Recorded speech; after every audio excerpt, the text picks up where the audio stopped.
மறக்காம இந்த வீடியோக்கு ஒரு லைக்க போட்டுருங்க. நம்ம பாட்டி எப்படியாவது அந்த சைக்கோ பயல பத்தி தெரிஞ்சுக்கணும் அப்படிங்கிறதுக்காக அவனோட கபோர்டு ஃபுல்லா செக் பண்ணிக்கிட்டு இருக்கு. ஏதாவது ஒரு ஆதாரம் கிடைக்காதா அப்படின்னு சொல்லிட்டு அப்படி செக் பண்ணிட்டு இருக்கும்போது யாரோ ஒரு ஆள் அந்த ரூமுக்கு வர மாதிரி தெரியுது. பார்த்துட்டு பாட்டி பயந்து போயிடுது. அதுக்கப்புறமா தான் தெரியுது வந்தது அந்த வேலைக்கார பொம்பளை தான் அப்படின்னு. நீ இங்க என்ன பண்ற அப்படின்னு சொல்லிட்டு கேட்டா, நான் சும்மா இதை இங்க வைக்க வந்தேன் அப்படிங்கிற மாதிரி சைகையிலே சொல்லிட்டு இருக்கேன்னா அந்த மாதிரி தான் ஊமையாச்சே. சரி போ அப்படின்னு சொல்லிட்டு பாட்டி அங்கிருந்து வெளியே வந்தது. சரி ஹால்ல போய் ஏதாவது தேடி பார்ப்போம், அங்க ஏதாவது கிடைக்குமா அப்படின்னு சொல்லிட்டு ஒவ்வொரு டிராவா தேடி பார்த்துட்டு இருக்கு. கரெக்டா அப்படி தேடிட்டு இருக்கும்போதே அங்க அந்த வேலைக்கார பொம்பளை வந்துடுறா. அவளை பார்த்ததுமே பயந்து போயிடுது பாட்டி. சரின்னு சொல்லிட்டு அந்த டிராவை க்ளோஸ் பண்ணிட்டு அங்க இருந்து போயிடுது. இப்போ என்னதான் பண்றது, எப்படிதான் அந்த விராஜை பத்தி தெரிஞ்சுக்கிறது அப்படின்னு சொல்லிட்டு யோசிக்கும் போதுதான் பாட்டிக்கு ஒரு விஷயம் ஞாபகத்துக்கு வருது. அந்த காய்கறி கடைக்காரவன்ட்ட வந்து வாட்ச்மேன் உளறிட்டு இருந்தான்ல, சோ அதனால அவனுக்கு தெரிஞ்சிருக்கும். அப்ப அவனை பிடிச்சோம்னா நம்ம விராஜை பத்தி தெரிஞ்சுக்கலாம் அப்படிங்கிற மாதிரி யோசிச்சுட்டு இருக்கு. அதே சமயம் வீட்டுல இந்த பக்கம் பார்த்தா பொண்ணு வந்து தான் மானத்தை கெடுத்துட்டா அப்படின்னு சொல்லிட்டு உடனடியா வந்து மாப்பிள்ளை பார்க்க ஆரம்பிச்சிட்டாங்க போல. மாப்பிள்ளை வீட்டுக்காரவங்களும் வீட்டுக்கு வந்திருக்காங்க. பொண்ணு வீட்டுக்கு மாப்பிள்ளைய பிடிச்சிருச்சு, மாப்பிள்ளை வீட்டுக்கு பொண்ணையும் பிடிச்சிருச்சு. ஆனா இதுல என்ன ஒரு சிக்கல் அப்படின்னு சொல்லிட்டு பார்த்தா, மாப்பிள்ளைக்கு ஏற்கனவே கல்யாணம் ஆயிடுச்சான். கல்யாணம் ஆகி டைவர்ஸ் ஆயிடுச்சான். சோ அதனால டைவர்ஸ் ஆன மாப்பிள்ளைக்கு தான் வந்து நம்ம ஹீரோயினோட தங்கச்சியை கேட்டு வந்திருக்காங்க. இந்த விஷயத்த ஓப்பனாவே சொல்லி பொண்ணு கேக்குறாங்க. ஆனா அப்பா ஒத்துக்க மாட்டேங்கிறாரு. அது எப்படி ஒரு டைவர்ஸ் ஆன பையனுக்கு போய் என்னோட பொண்ணை கேட்பீங்களா நீங்க, மரியாதை இங்க இருந்து கிளம்புங்க அப்படிங்கிற மாதிரி கேட்டு விட்டுறாரு. உடனே அவங்களும் கோவப்பட்டு, நாங்களாவது எங்க பையனுக்கு டைவர்ஸ் ஆயிடுச்சு அப்படிங்கிற உண்மையை சொல்லி தான் பொண்ணு கேட்டோம். ஆனா உங்களோட பொண்ணு ஆல்ரெடி வந்து ஒருத்தவனை லவ் பண்ணியிருக்கா. அந்த விஷயத்த நீங்க மறைச்சு தானே நீங்க வந்து என் பையனுக்கு வந்து கல்யாணம் பண்ணி கொடுக்கணும் அப்படின்னு நினைச்சீங்க. அப்ப இது மட்டும் நியாயமா அப்படிங்கிற மாதிரி கேட்டுட்டு இருக்காங்க. அதனால அவரால எதுவும் சொல்ல முடியல. இங்க இருந்து ப்ளீஸ் கிளம்புங்க அப்படிங்கிற மாதிரி சொல்லிடுறாரு. வாடா போலாம் அப்படின்னு சொல்லிட்டு அவங்களும் கோவமா கிளம்பிடுறாங்க. நம்ம ஹீரோயினோட தங்கச்சிக்கு இது ரொம்ப அவமானமா போயிடுது. அதனால அழுதுகிட்டே அங்க இருந்து போயிடுறா.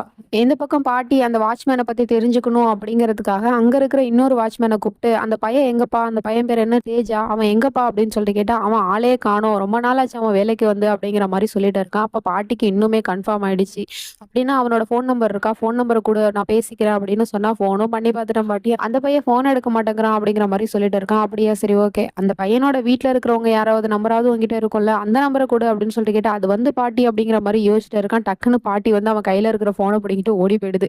இந்த பாட்டி என்ன டக்குன்னு போனை பிடிக்கிட்டு ஓடி போயிடுச்சு, என்ன பண்றது, இந்த பைத்தியக்கார பையன் வேற வந்தா நம்மள ஏதாவது பண்ணிடுவானே அப்படின்னு சொல்லிட்டு வாட்ச்மேன் திருன்னு முழிச்சிட்டு இருக்கான். பாட்டி ரூமுக்கு வந்து ஃபர்ஸ்ட் அந்த வாட்ச்மேனுக்கு ஃபோன் பண்ணி பாக்குது. அவன் எடுக்க மாட்டேங்கிறான். அவனுக்கு என்னாச்சு ஏதாச்சு அப்படிங்கிறது இது வரைக்குமே நமக்கு காட்டல. சரின்னு சொல்லிட்டு அவனோட பொண்டாட்டிக்கே கால் பண்ணுது பாட்டி. பொண்டாட்டி கால் பண்ணதுமே, யாருங்க நீங்க அப்படிங்கிற மாதிரி பதறிக்கிட்டே பேசிட்டு இருக்கு. நான் வந்து விராஜோட வீட்டுல தான் பேசுறேன் அப்படிங்கிற மாதிரி சொன்னதுமே அந்த பொம்பளை இன்னுமே பதறி போயிடுது. என்னாச்சு, என் புருஷனை பத்தி ஏதாவது உங்களுக்கு தெரியுமா அப்படின்னு சொல்லிட்டு ஆல்ரெடி அந்த பொம்பளை முந்திக்கிட்டு பேசுது. பாட்டிக்கு ஒரே சந்தேகமா தெரியுது. என்னமா சொல்லிட்டு இருக்க, நான் உன் புருஷனை கிட்ட தான் கால் பண்ணேன், அவங்க இல்லையா அப்படின்னு சொல்லிட்டு கேட்டா, அவர் நான் ரொம்ப நாளா தேடிட்டு இருக்கேன், அவர் வீட்டுக்கே வரல அப்படிங்கிற மாதிரி இவ்வளவு பெரிய குண்டு தூக்கி போடுது அந்த பொம்பளை. என்ன பண்றது எது பண்றதுனே தெரியல. அதுக்கப்புறம் பேசுறதுக்குள்ள போன் கட் ஆயிடுது. அதே சமயம் இந்த பக்கம் வாட்ச்மேனை திருன்னு முடிச்சுட்டு இருந்தான் இல்லையா, சோ அப்ப பின்னாடி வந்து விராஜ் வந்து கூப்பிடுறான். என்னடா நீ இங்க என்ன பண்ணிட்டு இருக்க அப்படின்னு சொல்லிட்டு கேட்டா, அது வந்துங்க அப்படிங்கிற மாதிரி முழிச்சிட்டு இருக்கான். என்ன பண்ண நீ அப்படின்னு சொல்லிட்டு கேட்டா, பாட்டி அது வந்து என்னோட போனை பிடிங்கிட்டு போயிடுச்சு சார் அப்படிங்கிற மாதிரி சொல்லிட்டு இருக்கான். உடனே இவனுக்கு சம கோவம் வந்துருது.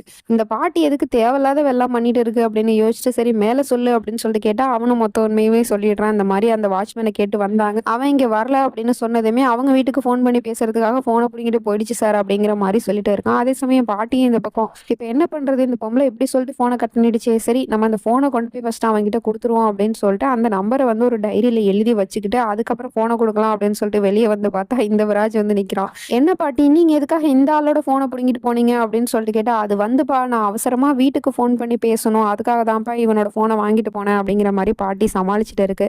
அட உங்களுக்கு போன் வேணா நீங்க என்கிட்ட கேட்கலாம்ல, என் போன்ல நீங்க பேசலாம்ல அப்படிங்கிற மாதிரி சொல்லிட்டு இருக்கான். ஆனா நீ வீட்டுல இல்லையே, ஆபீஸ்ல தானே எந்த நேரமும் இருக்க, அது மட்டும் இல்லாம இந்த வீட்டுல போனும் கிடையாது பேசுறதுக்கு, அதனாலதான் இவனோட போனை வாங்கி பேசினேன் அப்படிங்கிற மாதிரி சொல்லிட்டு இருக்கு. அப்படியா பாட்டி, ஒன்னும் பிரச்சனை இல்லை, இப்ப என்ன நீங்க நினைச்ச நேரத்துக்கு வீட்டுக்கு ஃபோன் பண்ணி பேசணும் அவ்வளவுதானே, நான் உங்களுக்கு ஒரு பிராண்ட் நியூ போனே வாங்கி கொடுத்துட்றேன் பாட்டி அப்படிங்கிற மாதிரி சொல்லிடுறான். சரின்னு சொல்லிட்டு பாட்டி அங்க இருந்து போயிடுது.